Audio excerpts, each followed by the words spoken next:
យ៉ាងខ្លាំងហើយបន្ទាប់មកកម្លាំងដ៏ខ្លាំងក្លានេះអារៈពូបានរៀនលាក់ខ្លួនជាលើកដំបូងមន្តអាគមរបស់គាត់ផ្ទាល់បានប្រែក្លាយគាត់ទៅជាទម្រង់មនុស្សទទួលយកការសម្ដែងដែលខ្ញុំបានប្រគល់ឲ្យបិទនឹងដើមទំពាំងបាយជូរធ្វើគំរូដោយឆ្កងពួកគេបានធ្វើត្រាប់តាមចលនារបស់ខ្ញុំបានជួសជុលគំនូបុរាណជាមួយគ្នាហើយយើងបានកែសម្រួលវាជាមួយគ្នាបានចង្គៀងគោមគាត់បានប្រាប់ខ្ញុំអំពីគំនូទាំងនេះអត្ថន័យបង្កប់នឹងចង្វាក់ភ្លេងនៃកំណាព្យខ្ញុំបាននិយាយជាមួយគាត់អំពីពិភពរមែងស្លាប់និន្នាការនៅពេលដែលចង្គៀងដំបងត្រូវបានត្បាញដោយដៃដោយពួកយើងចង្គៀងដើមទំពាំងបាយជូរត្បាញនៅចំហៀងពន្លឺទន់មួយបានភ្លឺចូលទៅក្នុងសាលធំពេលនោះខ្ញុំបានទាញគាត់មកមើលពេលឃើញមុខដ៏ស្រទន់របស់គាត់ក៏អារម្មណ៍នៃភាពថ្មីថ្មោងនិងសេចក្តីរីករាយត្រូវបានតំបន់នោះដែលយើងបានស្ដារនិងសម្គាល់ឡើងវិញសារចំហៀងដែលមានពន្លឺភ្លឺចែងចាំងបានក្លាយជារបស់យើងអាចកំបាំងទូទៅនៃវត្ថុអណ្តែតទឹកនេះក្រាស់ទំនាក់ទំនងរបស់យើងបានចាប់ផ្ដើមនៅពេលនេះទង្វើដ៏ឆ្កងនៃការការពារនិងការរាប់អានគ្នានេះវាលូតលាស់យឺតតាមរយៈកម្លាំងពលកម្មមួយថ្ងៃក្រោយមកថ្ងៃដែលកូនក្រមុំត្រូវត្រឡប់ទៅផ្ទះឪពុកម្ដាយរបស់នាងវិញក៏បានប្រុសឲ្យខ្ញុំបានឃើញនៅក្នុងភ្នែករបស់គាត់អារម្មណ៍មិនស្រួលតើឋានមនុស្សលោកប្រសើរជាងអណ្តែតលើទឹកមែនទេច្រើនទៀតគាត់សួរដោយចៃដន្យឲ្យថាទោះបីជាអ្នកត្រឡប់ទៅវិញក៏ដោយអ្នកនៅតែចង់ត្រឡប់មកវិញតែត្រឹមត្រូវខ្ញុំសម្លឹងមើលគាត់ដោយយកចិត្តទុកដាក់នៅទីនេះជាផ្ទះរបស់ខ្ញុំគ្រាន់តែត្រឡប់ទៅលេងវិញសម្លឹងទៅរកឪពុកខ្ញុំភ្នែករបស់គាត់បានស្រទន់ទៅព្រោះខ្ញុំបានរៀបចំប្រអប់ជាង10ប្រអប់ទឹកភ្នែកនិងគុជខ្យងរបស់មនុស្សបានបញ្ជូនខ្ញុំមកវិញផ្ទះពេលដែលគាត់ត្រឡប់ទៅកាន់ឋានមនុស្សវិញគាត់បានផ្លាស់ប្រែទៅជាមនុស្សស្លៀកពាក់អ្វីដែលខ្ញុំជាសម្រាប់គាត់សម្លៀកបំពាក់មនុស្សស្លាប់ដេរដោយដៃឆាងមានមុខសង្ហានិងចរិតមិនធម្មតា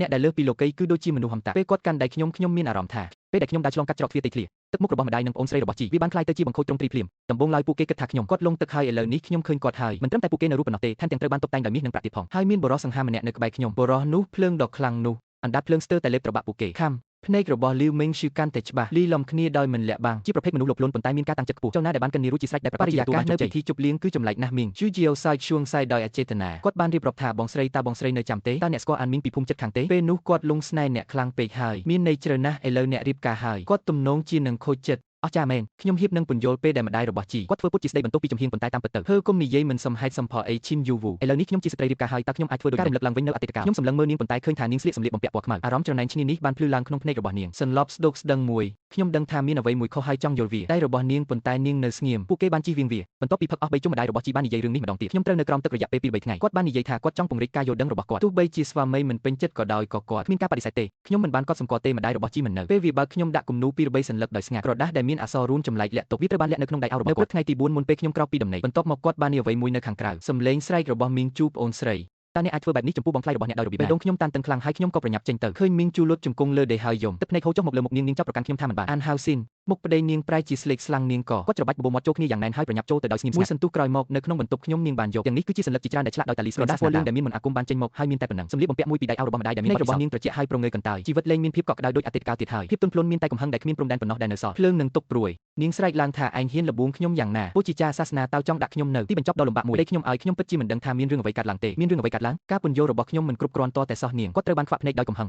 គាត់បានបាត់បង់ស្មារតីជាយូរមកហើយលែងបុរសដែលសុភាពរៀបសារនឹងចាស់ទុំនោះដែលខ្ញុំស្គាល់ដោយបានវាកន្ទុយដ៏ធំរបស់វាបានឈ្នះបោះខ្ញុំចូលទៅក្នុងទីជ្រៅបំផុតពន្ធនាគារទឹកត្រ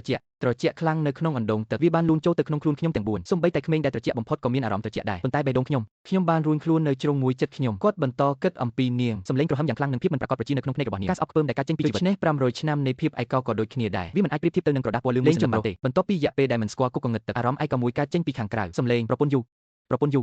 តើអ្នកនៅទីនោះទេឪពុករបស់អ្នកកំពុងស្លាប់មុនពេលគាត់ស្លាប់ខ្ញុំចង់ជួបអ្នកជាលើកចុងក្រោយខ្ញុំពិតជាភ្ញាក់ផ្អើលណាស់វាគឺជាឪពុករបស់ខ្ញុំនិងម្ដាយរបស់ខ្ញុំនាងស្រែកឡើងអរិយពស់ស្រាប់តែខ្ញុំឈួតហើយខ្ញុំនឹងចាក់សោអ្នកហើយខ្ញុំនឹងពួកគេបានបញ្ចេញកំហឹងរបស់ពួកគេមកលើខ្ញុំត្រូវអង្វរគាត់ច្រើនណាស់មុនពេលគាត់យល់ព្រមខ្ញុំសន្យាថានឹងអនុញ្ញាតឲ្យអ្នកចេញទៅជួបឪពុករបស់អ្នកនេះជាលើកចុងក្រោយហើយសូមចេញមកបេះដូងខ្ញុំស្ពឹកហើយតែយ៉ាងណានាងនៅតែខំប្រឹងក្រោកឡើងប៉ាទោះបីជាគាត់មិនល្អចំពោះខ្ញុំក៏ដោយយ៉ាងណាមិញគាត់គឺជាឪពុករបស់ខ្ញុំវាថ្មនៃគុកកងឹតទឹកបានបើកយឺតខ្ញុំបានដើរចេញដោយស្ទាក់ស្ទើរជីមីវនិងលីវមីងឈូនៅខាងឆ្វេងម្នាក់ក្នុងចំណោមពួកគេបានគ្រប់គ្រងខ្ញុំនៅខាងស្ដាំជាបន្ទាប់ទេបានទាញខ្ញុំឆ្ពោះទៅខាងក្រៅវិមានទឹកហើយចេញយ៉ាងរហ័សនៅលើអាសនៈក្បែរអាងទឹកទៅឥឡូវនេះបើមិនដូច្នោះទេវានឹងយឺតពេកហើយខ្ញុំត្រូវបានពួកគេគ្រប់គ្រងទាំងងឹងឆ្ងល់ទាំងស្រុងសុបិនអាក្រក់បានលេចចេញមកហើយបានមកដល់ថ្មដាច់ដោយឡែកមួយនៅក្បែរអាងទឹកនៅខាងក្រៅព្រះអាទិត្យកំពុងរះខ្លាំងប៉ុន្តែថ្មនោះឆាកនោះទេស្អាតណាស់គ្មានអ្វីនៅទីនោះទេឪពុកខ្ញុំមិនបានទៅណាទេចិត្តខ្ញុំច្របូកច្របល់ណាស់នេះពិតជាអាក្រក់ណាស់